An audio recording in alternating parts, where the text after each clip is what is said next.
السلام علیکم ناظرین، ایک مرتبہ حضرت عیسیٰ علیہ السلام کہیں سفر پر جا رہے تھے کہ ایک شخص آپ علیہ السلام کی خدمت میں حاضر ہوا اور عرض کیا، یا نبی اللہ، میں آپ علیہ السلام کی خدمت میں رہنا چاہتا ہوں تاکہ آپ کی خدمت کر سکوں اور علم دین سیکھ سکوں۔ آپ علیہ السلام نے اس کو اپنے ہمراہ رہنے کی اجازت دے دی۔ اجازت ملنے کے بعد وہ شخص حضرت عیسیٰ علیہ السلام کے ساتھ سفر کرنے لگا۔ چلتے چلتے راستے میں جب دونوں ایک نہر کے کنارے کے پاس پہنچے تو آپ علیہ السلام نے فرمایا، آؤ کھانا کھا لیں۔ اس وقت آپ علیہ السلام کے پاس 3 روٹیاں تھیں۔ دونوں نے بیٹھ کر ایک ایک روٹی کھا لی، جبکہ تیسری روٹی باقی بچ گئی۔ حضرت عیسیٰ علیہ السلام پانی پینے کے لیے نہر کے کنارے کے پاس چلے گئے۔ پانی پینے کے بعد جب وہ واپس اس شخص کے پاس پہنچے تو دیکھا تو تیسری روٹی وہاں نہیں تھی، جبکہ دونوں ایک ایک روٹی کھا کر اپنی بھوک بھی مٹا چکے تھے۔ آپ علیہ السلام نے اس سے پوچھا کہ تیسری روٹی کہاں ہے؟ وہ شخص بولا، مجھے کچھ پتہ نہیں۔ حضرت عیسیٰ علیہ السلام یہ سن کر خاموش ہو گئے۔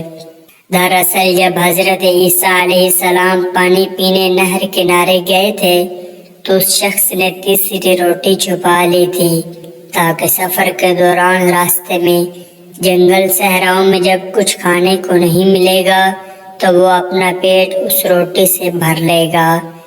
اگر وہ حضرت عیسیٰ علیہ السلام کو سچ بتا بھی دیتا تو انہوں نے اسے کچھ نہیں کہنا تھا، لیکن جب حضرت عیسیٰ علیہ السلام نے اسے پوچھا تو اس شخص نے صاف انکار کر دیا کہ وہ نہیں جانتا کہ تیسری روٹی کہاں گئی۔ وہ کچھ دیر قیام کے بعد حضرت عیسیٰ علیہ السلام نے اس شخص سے فرمایا، آؤ آگے چلیں۔ کافی سفر طے کرنے کے بعد راستے میں ایک جنگل آ گیا اور اس شخص کو بھوک لگنے لگی۔ اسی لمحہ حضرت عیسیٰ علیہ السلام کو جنگل میں ایک ہرنی اپنے 2 بچوں کے ساتھ نظر آئی۔ آپ نے ہرنی کے ایک بچے کو اپنے پاس بلایا تو وہ دوڑتا ہوا آپ علیہ السلام کی خدمت میں حاضر ہو گیا۔ آپ علیہ السلام نے اسے ذبح کیا اور گوشت بھون کر اس شخص سے فرمایا، آؤ ہم دونوں کھائیں۔ گوشت کھانے کے بعد آپ علیہ السلام نے ہرن کے بچے کی ہڈیوں کو جمع کیا اور فرمایا، اللہ کے حکم سے زندہ ہو کر کھڑا ہو جا۔ آپ علیہ السلام کا یہ کہنا تھا کہ ہرنی کا بچہ زندہ ہو گیا اور چوکڑی بھرتے ہوئے اپنی ماں کے پاس چلا گیا۔ وہ شخص یہ سارا ماجرا غور سے دیکھ رہا تھا۔ حضرت عیسیٰ علیہ السلام نے پھر اس شخص سے پوچھا، تجھے اس اللہ کی قسم جس نے مجھے یہ معجزہ دکھانے کی قدرت عطا کی، اب سچ بتا وہ تیسری روٹی کہاں گئی؟ وہ شخص حضرت عیسیٰ علیہ السلام کا معجزہ دیکھ کر بھی یہ نہ سمجھ سکا کہ اللہ کا نبی سب جانتا ہے۔ وہ جھوٹ بولنے سے باز نہ آیا اور بولا، مجھے کچھ پتہ نہیں۔ اس شخص کے دوبارہ جھوٹ بولنے پر آپ نے فرمایا، آؤ آگے چلیں۔ چلتے چلتے راستے میں ایک دریا آ گیا جسے پار کرنا تھا، لیکن وہاں کوئی کشتی موجود نہ تھی۔ آپ علیہ السلام نے اس شخص کا ہاتھ پکڑا اور دریا کے پانی کے اوپر اس طرح چلنے لگے جیسے زمین پر چل رہے ہوں۔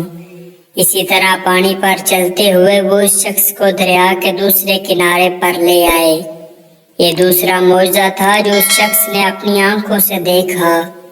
کنارے پر پہنچ کر آپ علیہ السلام نے پھر اس شخص سے فرمایا، تجھے اس اللہ کی قسم جس نے مجھے یہ معجزہ دکھانے کی قدرت عطا کی، سچ بتا وہ تیسری روٹی کہاں گئی؟ وہ شخص حضرت عیسیٰ علیہ السلام کا دوسرا معجزہ بھی دیکھ چکا تھا، لیکن پھر دوبارہ جھوٹ بولتے ہوئے کہا، مجھے کچھ پتہ نہیں۔ یہ سن کر آپ علیہ السلام نے فرمایا، آؤ آگے چلے۔ چلتے چلتے راستے میں ریگستان آ گیا۔ آپ نے صحرا کی ریت جمع کر کے ایک ڈھیری بنائی اور اس ڈھیری سے مخاطب ہو کر فرمایا، اے ریت کی ڈھیری، اللہ کے حکم سے سونا بن جا۔ آپ علیہ السلام کے یہ فرماتے ہی ریت کی ڈھیری سونے میں تبدیل ہو گئی۔ آپ علیہ السلام نے سونے کی ڈھیری کے 3 حصے کیے اور پھر اس شخص سے فرمایا سونے کی ڈھیری کا ایک حصہ میرا ہے اور دوسرا حصہ تیرا ہے، جبکہ تیسرا حصہ اس شخص کا ہے جس نے وہ تیسری روٹی لی تھی۔ یہ سنتے ہی وہ شخص جھٹ سے بول اٹھا، یا نبی اللہ، وہ تیسری روٹی میں نہیں لی تھی۔ وہ جھوٹا شخص سونے کے لالچ میں سچ بول کر ایک نبی کے سامنے اپنی بے ایمانی کا اقرار کر چکا تھا۔ آپ علیہ السلام یہ سن کر مسکرا دی اور فرمایا یہ سارا سونا تم ہی لے لو۔ اس کے بعد آپ علیہ السلام نے اس شخص کو چھوڑ کر اپنے سفر پر اکیلے روانہ ہو گئے۔ وہ شخص اپنے لالچ، جھوٹ اور کمزور ایمان کی وجہ سے ایک نبی کی قربت اور تعلیمات سے محروم ہو چکا تھا۔ اللہ ہم سب کا حامی و ناصر ہو۔